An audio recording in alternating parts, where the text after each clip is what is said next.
So I want to thank you for inviting me to be here. As Samir said, I just recently came back to the Bay Area after 3 years in DC. My role at the EPA was a political appointment, so that meant that on January 20th at noon, if I wasn't out of my office, they would send someone to invite me to leave my office.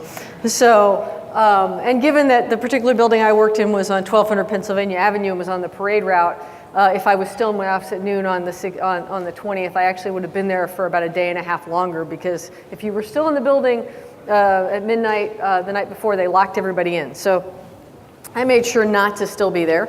And I took about a month, and then I came here to work for Santa Clara County, which is a really exciting opportunity to apply many of the things we're doing in the federal government to state and local government, where some of that work is going on already, but maybe a little less rapidly. And so we're trying to create the same kind of transformation locally that we're doing nationally. And so what I was asked to do today was to talk to all of you not only about what we've done in the EPA, what we're doing in Santa Clara County, what's going on across the country, but about what that means for folks who want to work with the government. What is the opportunity for you as an entrepreneur to engage with the government, right?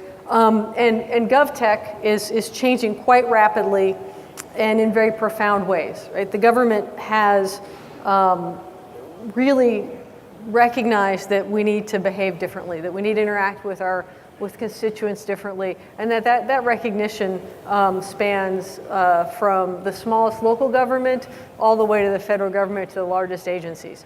And so this change is really creating an incredible set of opportunities for entrepreneurs to engage with the government in ways that you did not in the past, and many people aren't even aware that these opportunities exist. So let's talk a little bit about how we got here. It is fairly unusual for people to decide to change for the sake of changing, right? Most people don't like change very much, so it generally takes a burning platform to create some change. And if you can't tell what that is actually an oil rig that used to be an oil platform that functioned, that is now burning. Thankfully, we didn't actually need something physically burning to have a wake-up call in the federal government, but at the same time, there were some fairly significant things that happened to cause the government to change pretty dramatically, right? So first there was healthcare.gov. I think, is there anyone in the room who's not heard of what happened with healthcare.gov not rolling out very well, right? So when the time came for healthcare.gov to roll out, it wasn't ready. And so a bunch of people from Silicon Valley, Mikey Dickerson and a bunch of other folks came out to the federal government and they said, we're gonna help you fix that problem. And they did, and then they stayed, and they created this group called USDS. And aptly for this metaphor, we refer to USDS as firefighters, right? You got a problem, something's broken, they will come in and they will fix it for you, right? What followed on after that was 18F, which is a GSA, and well, they're not firefighters. They'll come in and they'll build a building for you, but they'll probably leave you with a nice, pretty new building, but you won't know how to build a building when they leave. Right? And so one of the things we recognized in some of their agencies is we needed to create some capabilities that would allow us to build our own buildings. And so one of the things I'll talk about as this presentation goes on is how EPA and some other agencies built their own digital services capacity, and that's happening at state and local government levels too, that these organizations want to know how to build their own buildings, how to be successful in delivering projects themselves. The second thing that happened was the OPM breach. I lost all my data in the OPM breach. Anyone else in this room worked for the federal government, been in the military, been a contractor? Yeah, a few people. All your data's gone. And if you have a security clearance, all the information, all the people they talk to, everything.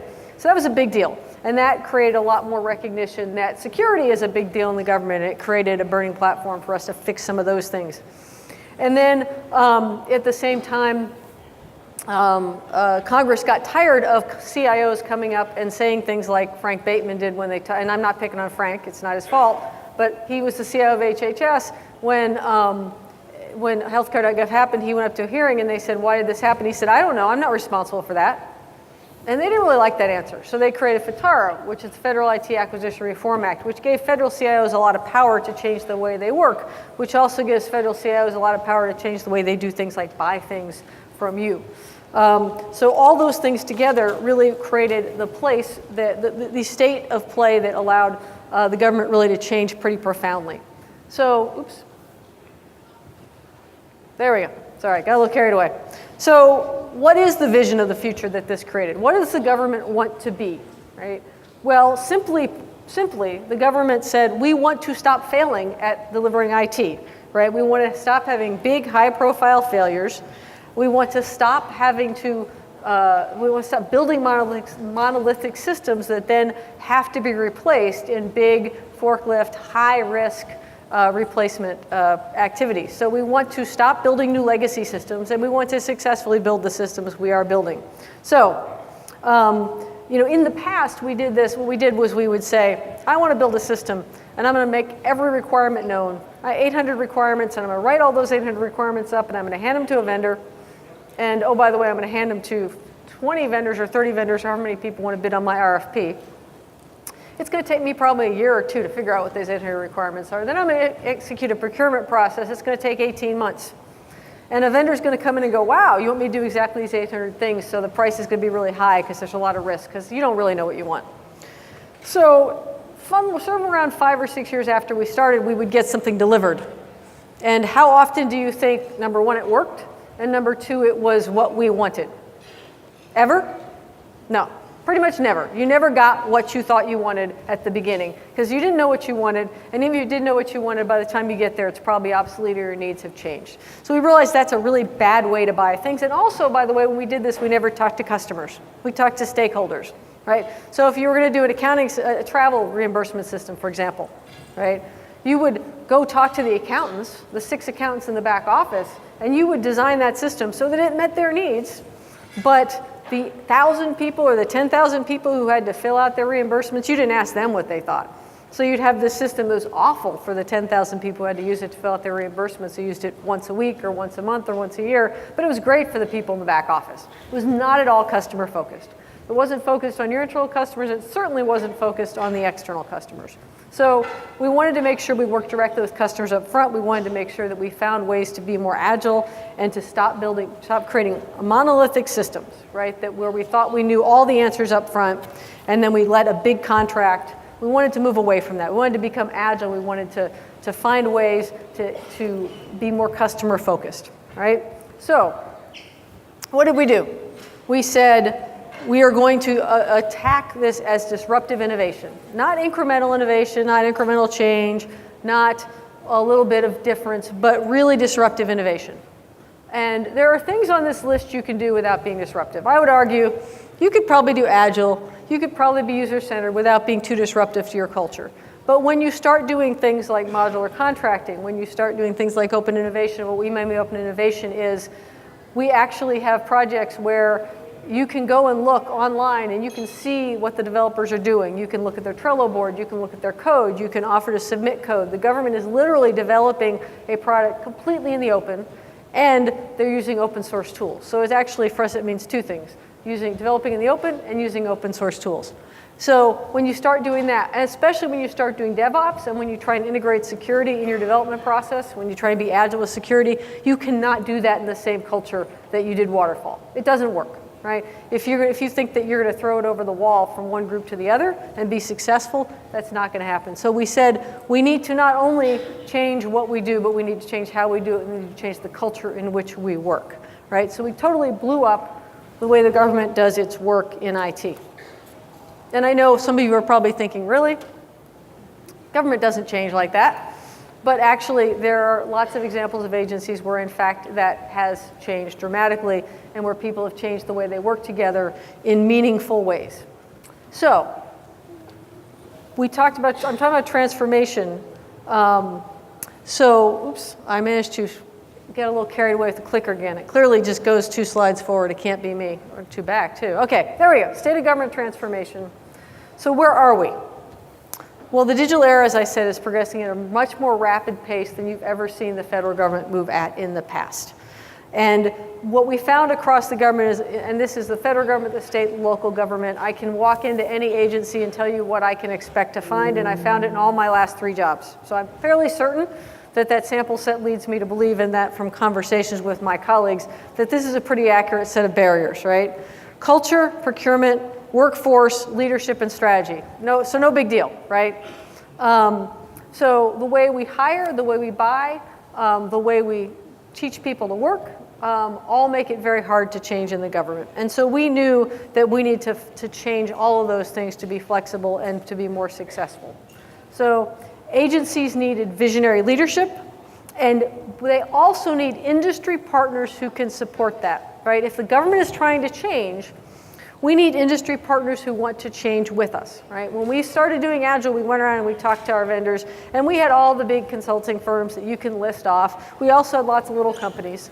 And we had some of those big consulting firms who just kept working in behind the scenes, and actually a couple little ones, trying to drive us back to waterfall. They liked it that way, right? We need partners who are interested in being agile, who are interested in being innovative, who want to work in new ways with the federal government. So if that's what you want to do, the federal government is interested in working with you, as are state and local governments as well, right? So what are agencies doing? They're creating marketplaces that are more accessible for smaller companies, right? So I can tell you about some federal examples.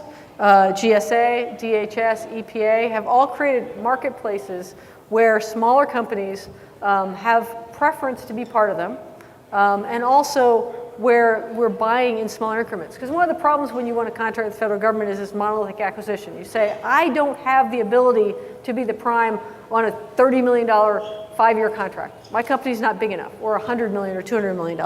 Well, now what we're doing in the federal government is we are buying in small increments. We might come in and say, you're on this Agile vehicle, and we want to just buy 6 two-week sprints from you. That's all we want to buy, right? You can do 6 two-week sprints. Anyone in this room who does development can sell me 6 two-week sprints successfully, right? And they can bid on that work and they can be successful, right? And so that is the model is smaller increments. And the way you get on those vehicles is not by writing a massive proposal. It's by coming into a hackathon and demonstrating you can build code, which makes the barrier to entry in terms of how you propose much lower too, right? So don't go looking on all these contracts for who's the big prime that I can sub to. Sometimes subbing is great, but on many of these contracts, the way the government is buying now enables you to successfully sell to them as a smaller business, because number one, there are spots on the contract reserved for you, and number two, you don't have to write a 1,000-page proposal. In fact, we don't want a 1,000-page proposal. We want you to walk in the door and develop code and tests and demonstrate that you can do the work, right? So that's one of the things that makes that possible and available to you. So,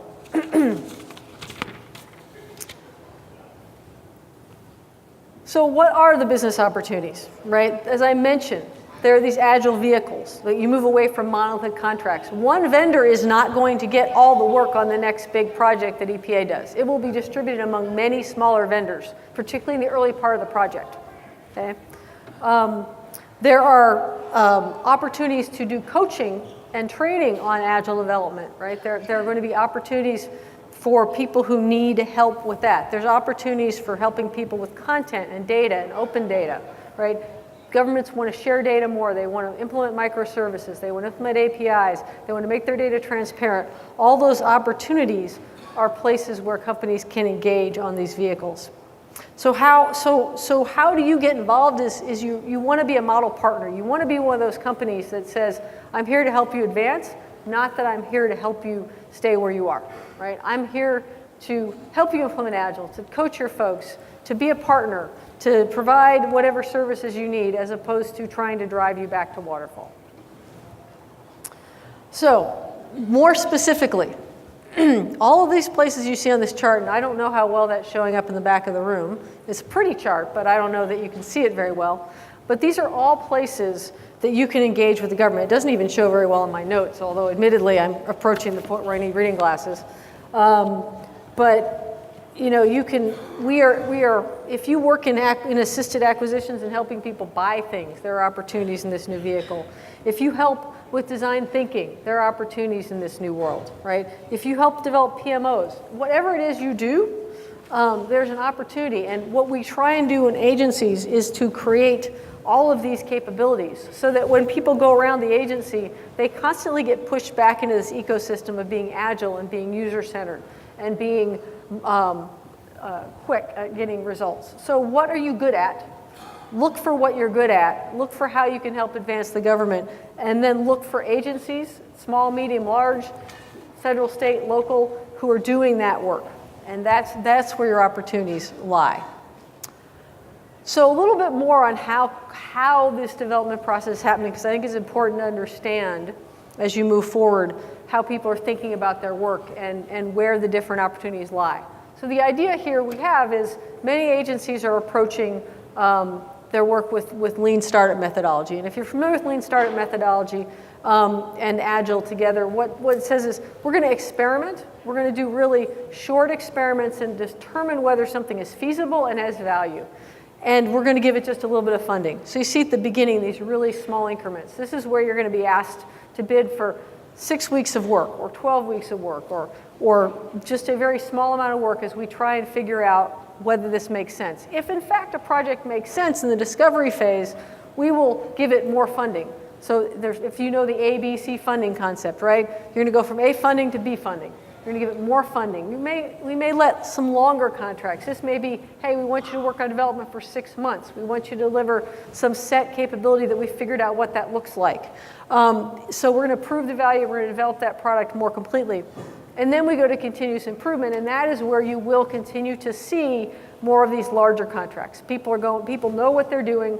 They have gotten through what we call the cone of uncertainty, which is to say we've gone from having a lot of uncertainty in the project to having much less uncertainty in the project, and therefore we can afford to think about doing firm fixed price, to think about letting a year-long contract or a 5-year contract. So if you're a small business, you want to be focused on the front end here, right? Because that's where you have the opportunity to engage in very small increments of work that you can consume.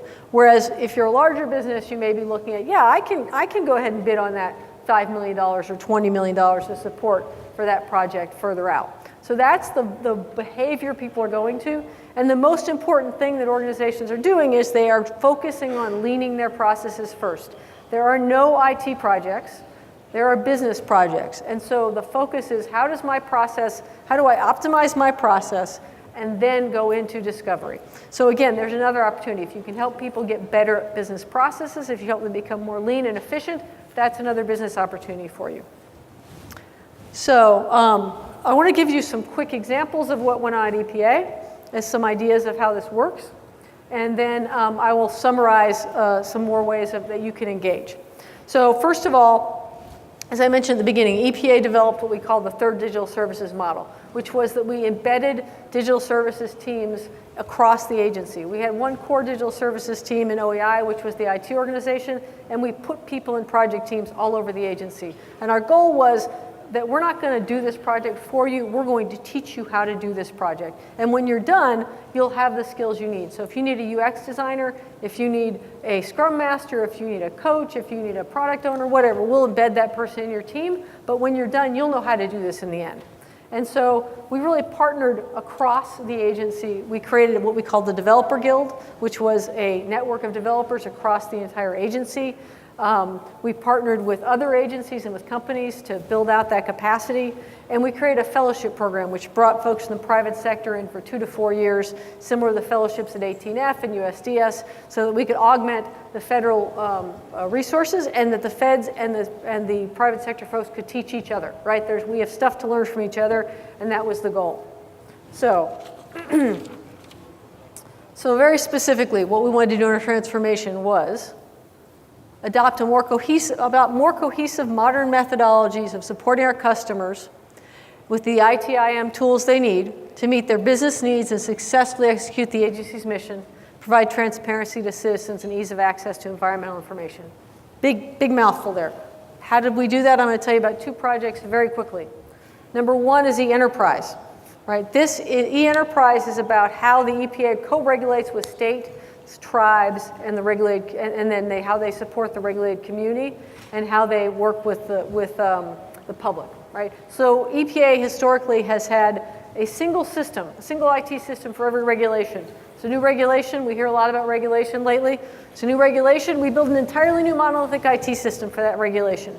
And if you're in the regulated community, God help you, you've got 20, 30, 40 systems you have to report to. You got a different username, a different password, different set of information we want from you. We said that is a lousy system. It does not support the regulated community. It does not make them efficient. It doesn't allow us to put data together to be more transparent. and to support the public knowing what we're doing, right? They can't know what the regulated community is doing if the data is everywhere. So our goals there were to, first of all, pull everything together into one space so that everyone is able to use the same system, and to then to share that data back out. And the way that the way that this was done, a modern way, was that the portal design was developed in a 3-month period. They developed a minimum viable product. We pushed that minimum viable product out to our customers, and then we got feedback, and every 3 months we'd push out a new iteration, but we'd also put the iterations in the meantime on staging, and we had users who would come look at those and give us feedback. That was developed not only by the EPA and the EPA's developers, so there were EPA developers, there were 18F developers, there were private sector developers, different teams all working on these products under different contracts together. But there were also development products that were delivered by the regulated community and by our co-regulators. State of New Hampshire gave us an application on well water monitoring, right? And that was designed in a way so that every other state could put their well water monitoring information into it. So that was how that was developed. The second project I want to talk to you about is a real example of talking to your customers. So eManifest was a system that, so when you move waste around the country right now, the information is on paper, right? So if the truck is burning by the side of the road, the manifest that says what's in the truck is on a piece of paper in that truck, which is not very helpful if the truck is burning by the side of the road. So we had to go get the law changed to make that electronic, because the law was written, literally it said paper. And then we started to build a system, right? Folks at EPA said, okay, we're going to build a system, end-to-end monolithic system that tracks this waste from the creator to the hauler to the receiver, no problem. And we said to them, have you talked to any of the customers in this? The haulers, the receivers, the creators? They said, no, we haven't. So we went out and had them talk to the customers, and lo and behold, what the customers say, we already have a system, okay? So they wanted to they didn't want us to build them a new system. They wanted us to build them an interface. So if we had not known that, we would have built a brand new system. And by the way, this was a voluntary system. So if we built a new system that no one needed, they wouldn't use it and no one would pay for it. So those are two examples of how the government is changing. So I want to spend, again, the last couple minutes I have, because I've gotten my 2-minute warning, to tell you more about the opportunities very quickly. And I'm happy to talk to folks about this. So what are your business opportunities? So we already talked about multi-award vehicles, that you get to demonstrate your capability instead of writing a huge proposal. We talked about breaking down bigger projects into smaller contracts. There are new ways of contracting the federal government. People are using reverse auctions, where you go online for small projects and you bid online on how much you'll pay for, how much you will do that for, right? And the price goes down in the auction instead of up. There are organizations that have challenges, so you can go in and you can participate in a challenge and submit your solution, and they pay $5,000, $10,000, $20,000 depending upon what that project is. And then there are smaller engagements and micro purchases. Literally at GSA, they are buying with credit cards that have $3,000 limits, some of these things. So very, very small, very focused work. And what kind of work can you do for the government in these contracts? You can do agile coaching, helping people with design thinking, mobility, mobile applications, user-centered design, and business process analysis. Everything that you need to do, those things are going to be on these vehicles, okay? So how do you engage? This is my last slide, I swear, because I'm getting the hook. You engage with, you can participate in pilots, right? There are procurement sites where where agencies post their opportunities that you can bid on them. The point I really want to make, which is I'm going to keep talking instead of shut up even though I've been given the hook, is engage with the technical teams. Everybody wants to talk to the CIO. And let me explain to you that in the federal government, the state government, local government, CIOs are not decision makers in the same way as they are in the private sector. I'm not telling you I don't make decisions, but I very rarely get to decide which vendor we go with. Right? The technical teams engage and they determine what the universe of people we should be talking to is based on their technical expertise, and then we go through a procurement process. I never get the chance to say, oh, I like so-and-so and I want to work with them and let's issue a contract. That does not happen. So everybody wants to talk to the CIO. I wish I had enough time in the day to talk to everybody who wants to talk to me, but the reality is that I don't pick vendors. The people who influence that are on the ground. Okay, so I will wrap up by saying your other opportunities, you can still subcontract.